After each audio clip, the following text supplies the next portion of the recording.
I looked through the window and saw 4 survivors in the sea screaming for help. I didn't really care. The next day, they were gone. All I found was their lifeboat. 2 crew members were going through their stuff. I walked over to Victor and asked him about it. He denied there were survivors last night. That's when I realized these guys weren't good people or pirates. If I stayed, I'd probably end up as their food. After all, it's the apocalypse. Zombies everywhere. And in a world like this, human nature doesn't last long. I went to Victor again, told him I knew about a hospital with a helicopter. He was the pilot. We could take it to a safe island where the military had set up a safe zone, but Victor coldly turned me down. Do you want to stay alive?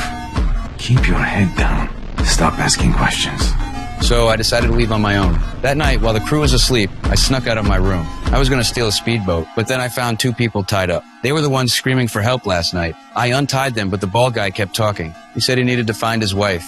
Soon enough, his shouting brought the crew. They killed him on the spot. Victor tried to cover for me, but it was too late. The crew decided I had to die. So Victor did what he had to do. Turns out Victor didn't want to stay with these pirates either. With his help, we made it onto a small boat, but the noise attracted the pirates. The survivor we just rescued got killed. Victor fired his gun, trying to cover our escape, but he got shot in the shoulder during the chaos. Still, we made it out. We finally reached the hospital, but the helicopter was already gone. Victor's injury couldn't wait. I had to take him inside to treat it. I helped him onto a bed, but when I went to find some medicine, I heard something moving in the vents. I rushed over to listen, and sure enough, someone was talking inside. I shouted out, and that's when the infected showed up. I ran back to the surgery room and locked the door, but Victor was gone. Suddenly, a window opened. I didn't hesitate. I climbed through, shutting the door just as the infected reached me. Victor was there. We helped him out of danger. I thanked him and told him my plan. The nurse took me to the roof. The helicopter had been moved to a plaza behind the hospital, but to get there, we had to pass through an area full of infected. The next morning, I went up alone to figure out how to cross.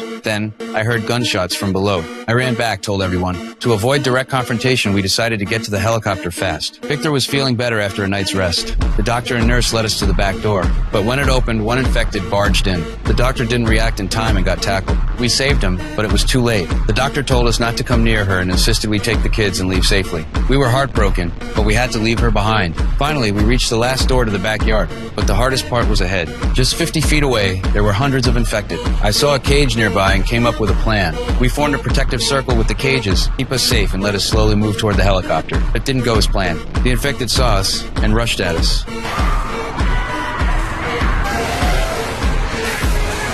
Thanks to the strong fences and our desperate resistance, we held our ground. We made our way to the door. The nurse chopped the lock with an axe. Victor rushed to the helicopter, ready to start it. The kids followed him. I stayed behind with the nurse, closing the door to hold off the infected. Starting the helicopter took longer than we hoped. Some infected managed to crawl in. I grabbed the axe and rushed down to fight them off. Victor didn't let us down. He managed to start the helicopter. Just when we thought we were safe, we heard footsteps. The pirates were coming.